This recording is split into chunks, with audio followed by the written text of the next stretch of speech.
Moron. That one explosive word, launched like a verbal grenade across a swelling sea of protesters, shattered the air like lightning striking dry pavement. In the age of sound bites and viral moments, it only took 2 syllables to ignite a political firestorm that would ripple through every major media outlet in the country.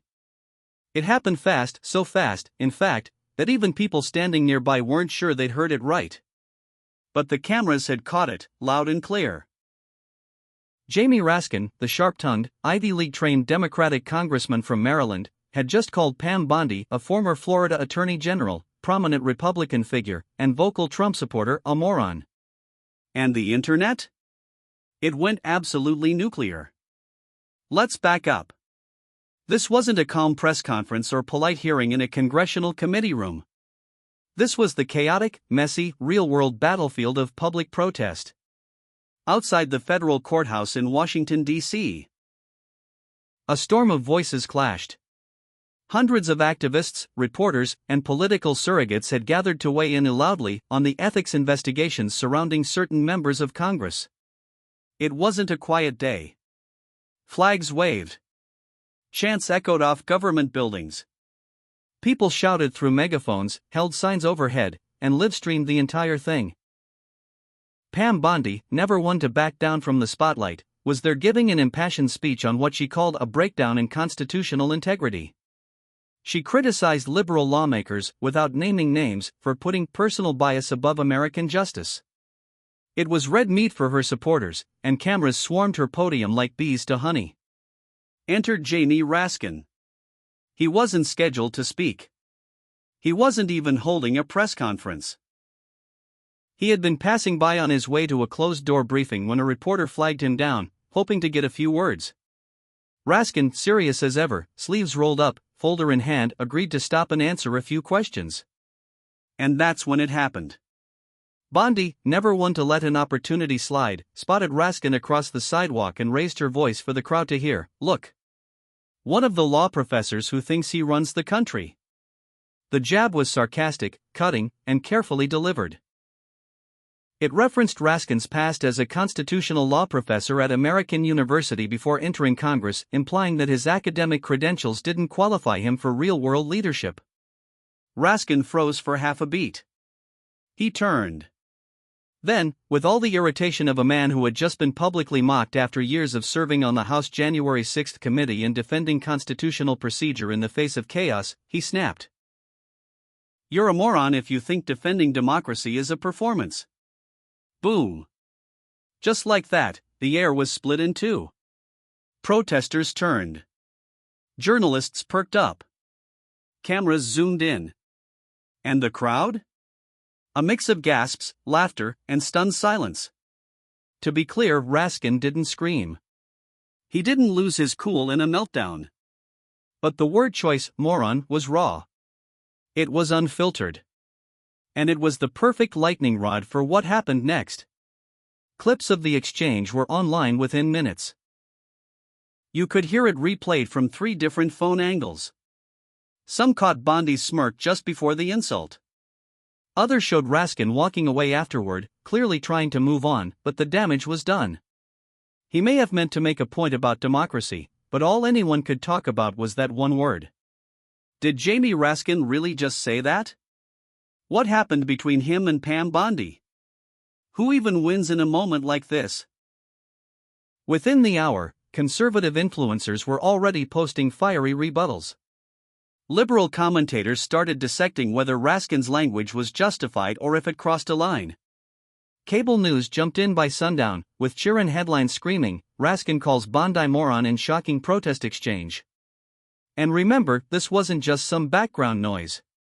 This was a sitting U.S. congressman and a nationally known Republican figure engaging in a verbal firefight on the public stage. But what truly elevated the moment wasn't just the insult. It was what came next. Pam Bondi's now iconic response, just 8 words long, would flip the entire narrative, stun the crowd, and make her the unexpected star of the day. But we'll get to that. Right now, all you need to know is this: in a protest full of signs, slogans, and shouting matches, the entire national conversation shifted because of one word. And when moron left Jamie Raskin's mouth, it didn't just land, it detonated. To truly understand the moment Jamie Raskin called Pam Bondi a moron, we need to rewind a bit and take a closer look at how and why these two political heavyweights even collided in the first place. This wasn't some off-the-cuff sidewalk drama. This moment had been brewing for weeks, maybe even months. The scene was set outside a towering federal building in downtown Washington, D.C.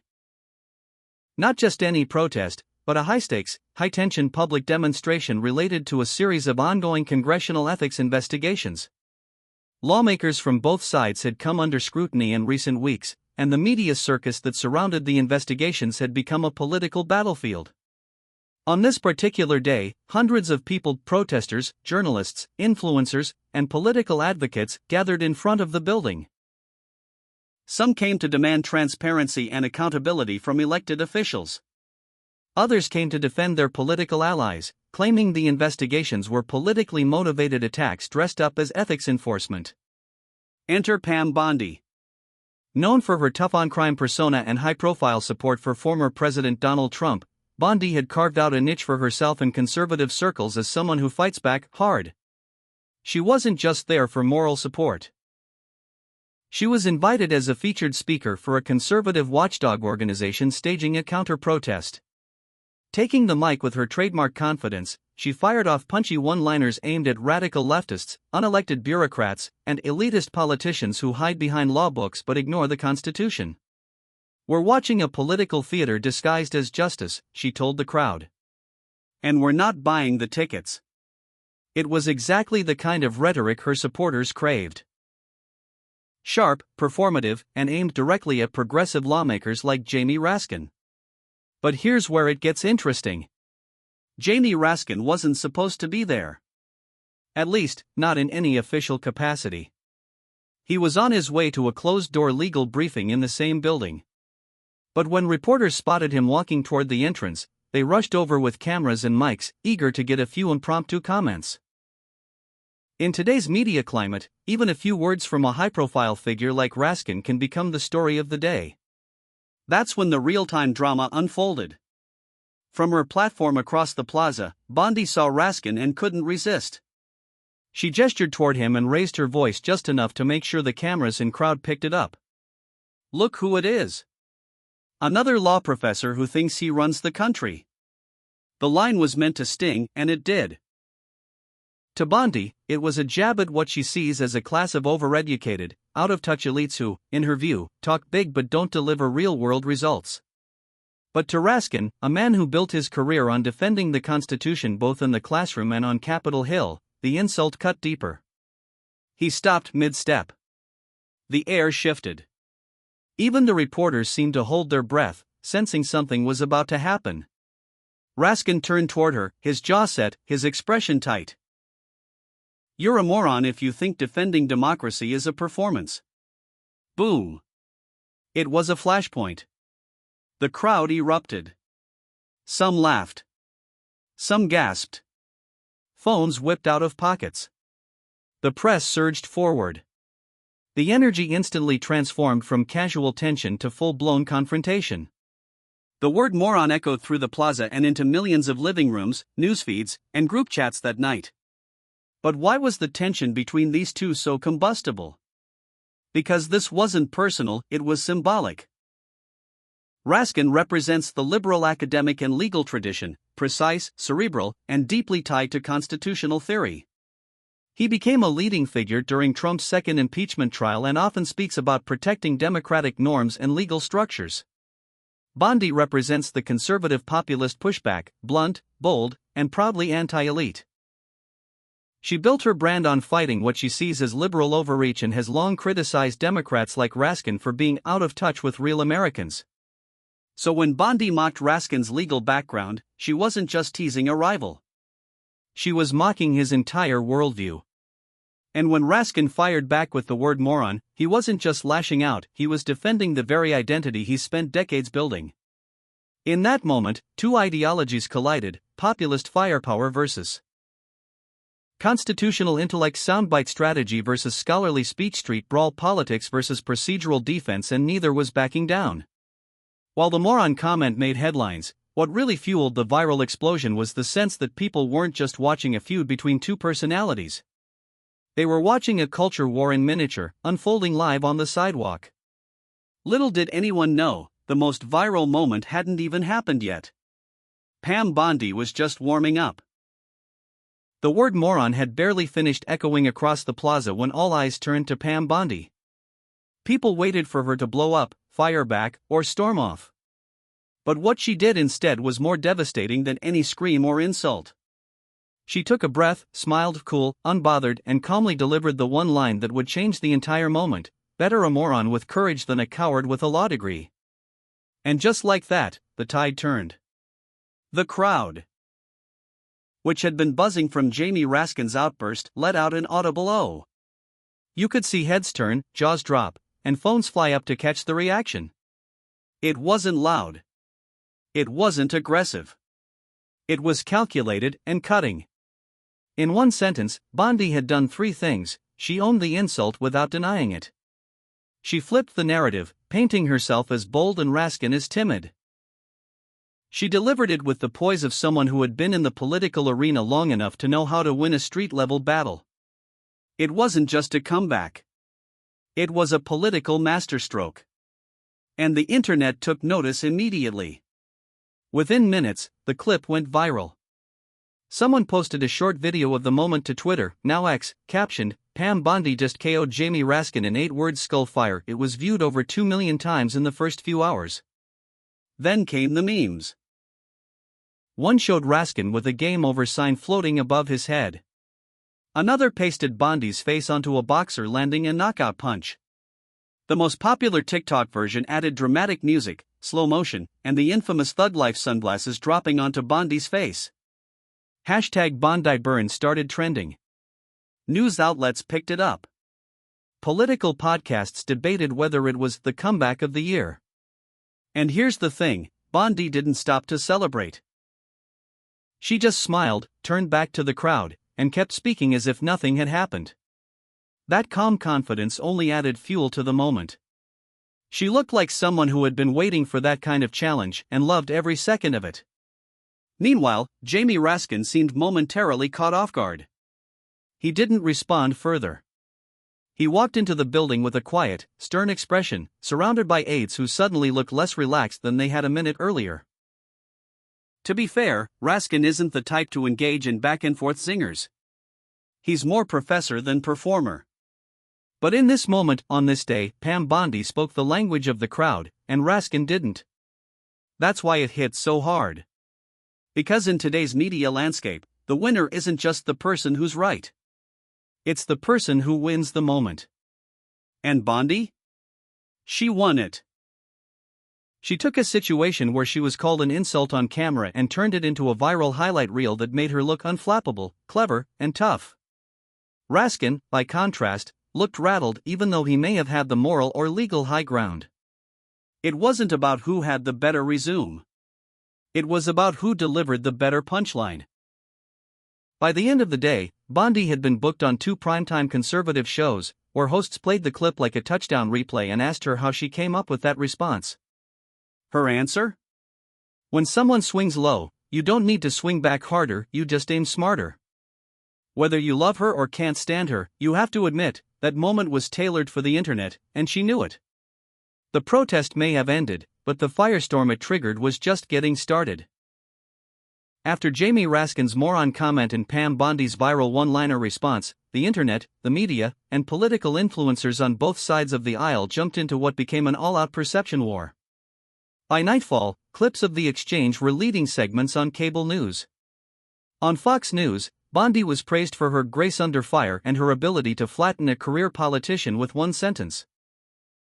Commentators laughed at Raskin, claiming he lost his cool and handed Bondi a win on a silver platter. Over on MSNBC, the tone was different. Anchors framed Raskin's outburst as a passionate defense of democracy, and some suggested Bondi had weaponized a cheap soundbite to distract from serious issues. But the real battle wasn't being fought on television, it was raging across social media. Twitter, X, TikTok, and YouTube exploded with split-screen clips, reaction videos, and parody skits. On YouTube alone, dozens of channels uploaded instant breakdowns of the incident. Titles like, "Pam Bondi ends Jamie Raskin's career in 8 seconds," The moment Jamie Raskin knew he messed up, why this viral burn will haunt Democrats. Some of the most viral reactions weren't political at all, they came from comedy and meme channels. One skit recreated the scene using puppets. Another added WWE-style commentary and entrance music to Bondi's one-liner. Suddenly, what started as a tense exchange between two political professionals had become internet entertainment. And this raised a very real question: who really won? On one hand, Jamie Raskin is no stranger to criticism. He's a serious legislator with a reputation for being fiercely intelligent and deeply committed to the Constitution. He's not known for playing dirty politics or quick jabs. His frustration likely came from what he viewed as Bondi's dismissive and performative rhetoric. A direct attack on everything he stands for. But perception is everything.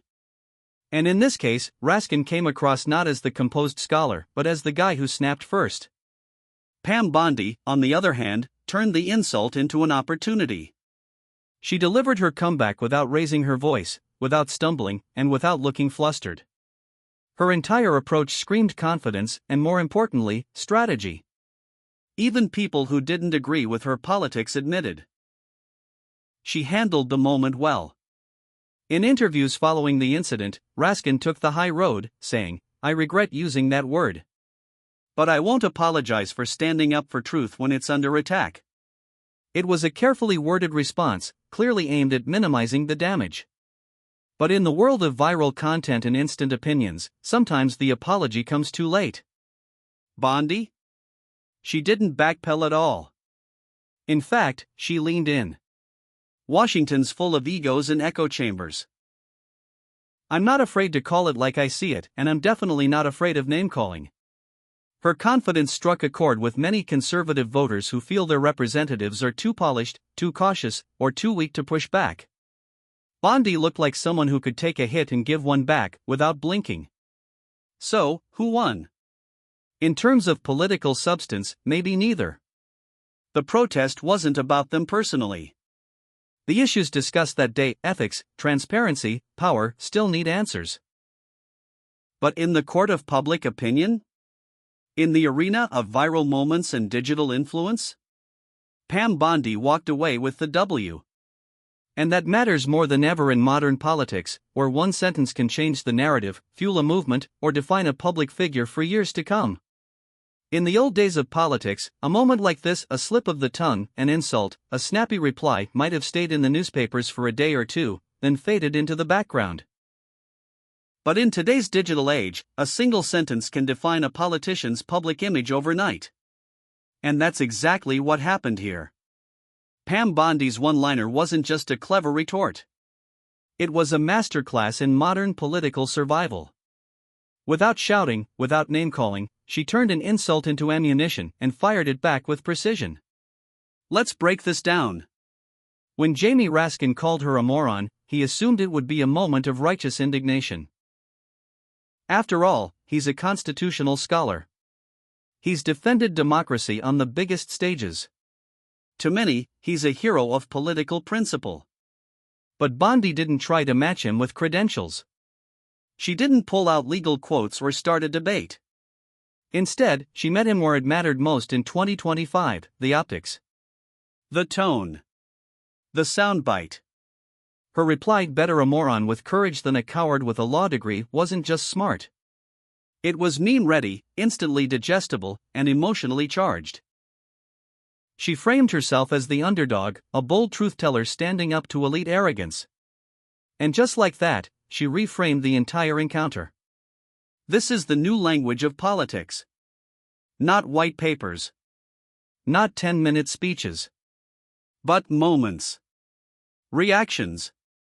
One-liners that cut through the noise and go straight to the people. We've seen it before: Ronald Reagan's "There you go again." Barack Obama's "Please proceed, Governor." AOC's fiery clapbacks on social media. Trump's endless barrage of branding insults, from Crooked Hillary to Sleepy Joe. Now, add Bondi's line to that list. In that one instant, she showed that in today's political theater, you don't need to be the smartest person in the room, you just need to own the moment. And while Raskin may have meant no harm, and while he likely was speaking from frustration and conviction, the truth is that the optics of emotion, especially when misfired, can drown out the intent of intellect. Pam Bondi played the game the way it's played now. She didn't win a policy debate, she won a cultural moment. That's the world we live in, where politicians are no longer just lawmakers, they're performers, communicators, and sometimes even influencers. And whether you love it or hate it, it's the battlefield where public trust and political power are now fought over. And the truth is, these moments matter. Because when voters remember what happened, they don't recall the policy arguments. They remember who looked weak and who looked strong. So here's the final takeaway: green circle. In a world of fast news, short attention spans, and non-stop outrage cycles, it's not always about who's right. Red circle, it's about who leaves the strongest impression. High voltage, and this time? Pam Bondi left a mark. Studio microphone, so now it's your turn. Who do you think came out on top? Speaking head, drop your thoughts in the comments. Was Raskin justified, or did Bondi just outmaneuver him in a viral chess match? Push pin if you enjoyed this breakdown, smash that like button, hit subscribe, and ring the bell so you never miss another political throwdown. Television. And hey, if you love political showdowns, clapbacks, and viral power moves, check out our other videos right here on the channel.